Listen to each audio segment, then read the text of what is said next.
বন্ধুরা, আজকে একটি অত্যন্ত গুরুত্বপূর্ণ বিষয় নিয়ে আলোচনা করব এবং তা হলো আপনার নিজের সংসার আপনি নিজে হাতে নষ্ট করতে না চান তাহলে কোনো পরিস্থিতিতেই যাই হয়ে যাক না কেন তুলসী গাছে এই একটি দিন জল কোনো মতেই দেবেন না, নতুবা আপনারা নিজের বিপদ নিজেরাই ডেকে আনবেন। দেখুন বন্ধুরা, এই ভিডিওটি বানানোর মূল উদ্দেশ্য হলো বেশ কিছুদিন আগে আমার এক সাবস্ক্রাইবার জিজ্ঞাসা করেছিলেন যে এমন কোনো দিন রয়েছে কিনা যেদিন তুলসী গাছে জল দেয়া বা তুলসীর আরাধনা করা উচিত নয়। এই সম্পর্কে যদি কিছু জানেন তাহলে অতি অবশ্যই আমাদেরকে অবগত করাবেন, তাহলে আমরা ভীষণভাবে উপকৃত হব।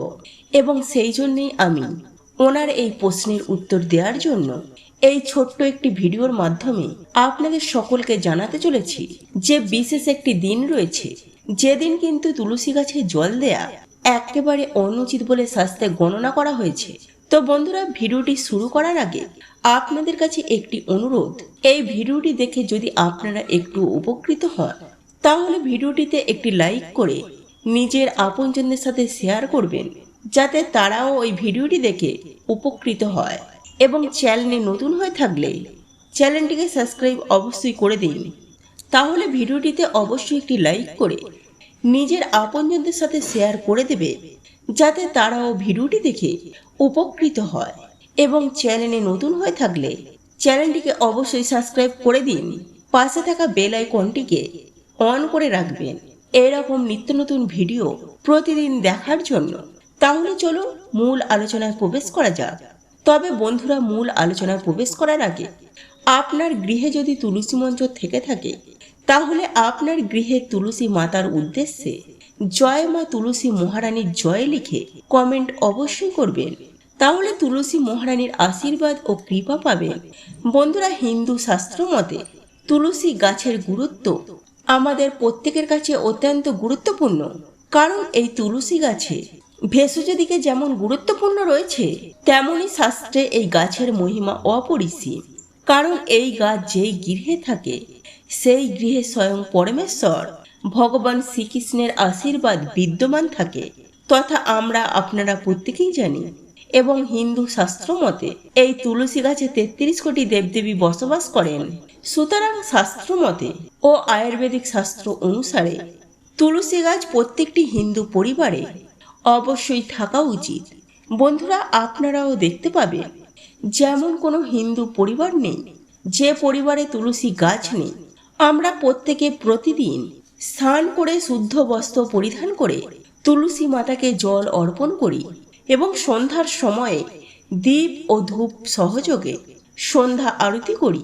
ঠিক এরই পাশাপাশি যে গৃহে তুলসী গাছ থাকে সেই গৃহে কখনোই বাস্তুদোষের সৃষ্টি হয় না এবং বাইরের যাবতীয় নেগেটিভ এনার্জি থেকে এই গাছ কিন্তু আমাদেরকে রক্ষা করে।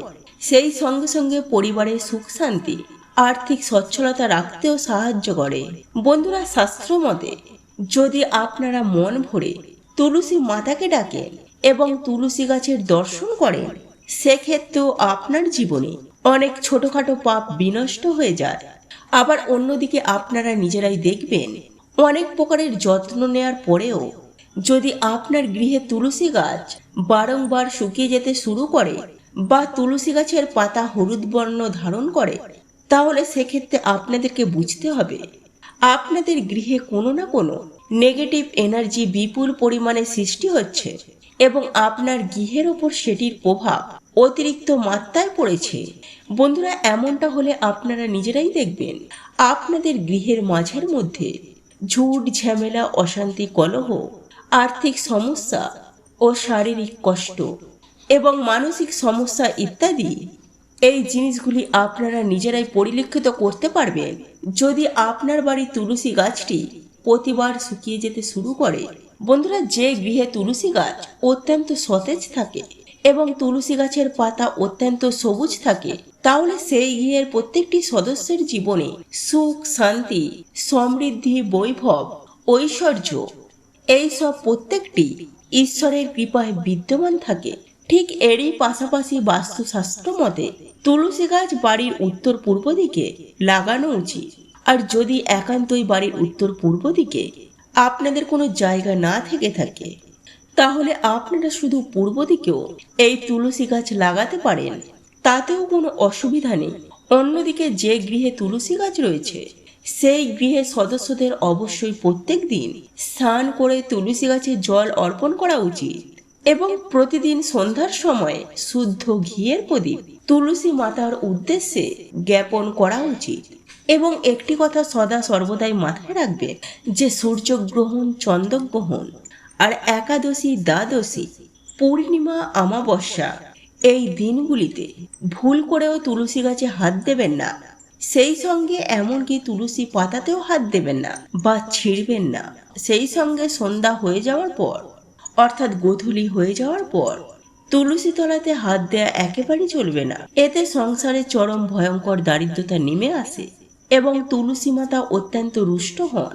বন্ধুরা, এরপর আমি আপনাদেরকে জানিয়ে দেব যে কোন সেই বিশেষ দিনে তুলসী গাছে জল অর্পণ করা একেবারেই উচিত নয় সেই সম্পর্কে।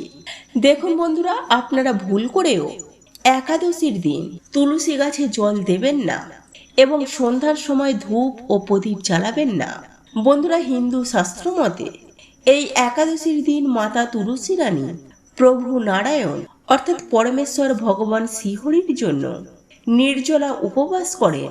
সুতরাং এই দিন যদি আপনারা তুলসী গাছে জল অর্পণ করেন, তাহলে মাতা তুলসী রানী আপনার প্রতি অত্যন্ত রাগান্বিত হবেন। ফলস্বরূপ যদি আপনারা এই ভুল করে থাকেন, তাহলে আপনার জীবনে নেমে আসবে চরম ভয়ঙ্কর দারিদ্রতা। হ্যাঁ বন্ধুরা, ভয়ঙ্কর আর্থিক সংকট নেমে আসবে। সেই সঙ্গে সঙ্গে নানান দিক থেকে নানান সমস্যায় কিন্তু আপনাকে পড়তে হতে পারে। সর্বোপরি আপনার গৃহে বাস্তুদোষের সৃষ্টি হতে পারে। সেই জন্য ভুল করেও আপনারা একাদশীর দিন তুলসী মহারানীকে কখনোই জল অর্পণ করবেন না। এটা করা একেবারে উচিত নয়। এর ফলে দুঃখ, কষ্ট, দারিদ্রতা, নেতিবাচক শক্তি আপনার গৃহে প্রবেশ করবে।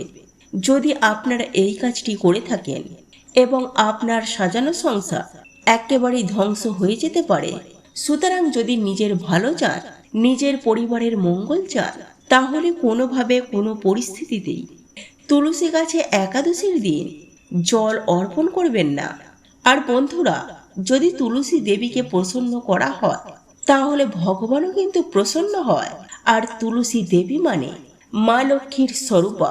সেই ঘরে মা লক্ষ্মীও তার ঘরে সর্বদাই অটুট থাকে। যে ভক্ত তুলসী দেবীর সেবা করে, সেই ভক্তের ঘরে মা লক্ষ্মী স্থিত থাকে এবং সেই গৃহে কখনোই অভাব, অনটন, দারিদ্রতার করাল ছায়া এসে পড়ে না। বন্ধুরা, চলুন এবার জেনে নেওয়া যাক তুলসী মহারানীকে সেবা করার সময় কোন কোন ভুল একেবারেই করা চলে না। বন্ধুরা, আমি সবার প্রথমে আপনাদেরকে জানিয়ে রাখি যে তুলসী মহারানীকে সেবা করার সময় কোন কোন ভুল আমাদের করা উচিত নয়, এবং তারপর আমরা জেনে নেব এবং কোন জিনিস অর্পণ করা উচিত প্রতিদিন তুলসী দেবীকে, যাতে তুলসী মহারানী খুবই প্রসন্ন হন। বন্ধুরা, সবার প্রথমে বলা হয়েছে যে পদ্ম পাতায় জলের মতো পাপে নিমগ্ন থাকে। এটা শাস্ত্রের একটা কথা। যে ব্যক্তি প্রতিদিন তুলসী মাতার সেবা করে, তার সমস্ত পাপ, পদ্ম পাতায় জল যেমন স্থিরভাবে থাকতে পারে না, ঠিক সেই রকমই তাকে কোনো পাপ স্পর্শ করতে পারে না। এটা খুবই গুরুত্বপূর্ণ বিষয়। এরপর কেশব প্রিয়া তুলসী পত্র দিয়ে হরির সেবা করলে সেই ব্যক্তির থেকে যমদূত দূরে পালায়। হ্যাঁ বন্ধুরা, পদ্মপুরাণে উল্লেখ করা হয়েছে, সেখানে যমরাজ নিজে বলেছেন, এই যমদূতগণ যেখানে তুলসী সহিত ভগবান শ্রীকৃষ্ণের বা ভগবান শ্রী বিষ্ণুর পুজো করা হবে, সেই ব্যক্তির কাছে তোমরা যাবে না। সেই ব্যক্তিকে বৈকুণ্ঠে নিয়ে যাওয়া হবে এবং তাদেরকে নিয়ে যাওয়া হবে ভগবান বিষ্ণুর দূতগণ। তাই শাস্ত্রের কথা, কেশবপ্রিয়া তুলসী হরির সেবা করলে যমদূতগণ সেই ব্যক্তির থেকে দূরে পালায়। বন্ধুরা, এর পরের বিষয়টি খুবই গুরুত্বপূর্ণ যে তুলসী পাতা দিয়ে হরির সেবা করলে যতটা প্রীত হন ভগবান, ভগবানকে যদি মণিমুক্তা দান করা হয়, তাহলেও তিনি ততটা প্রীত হন না।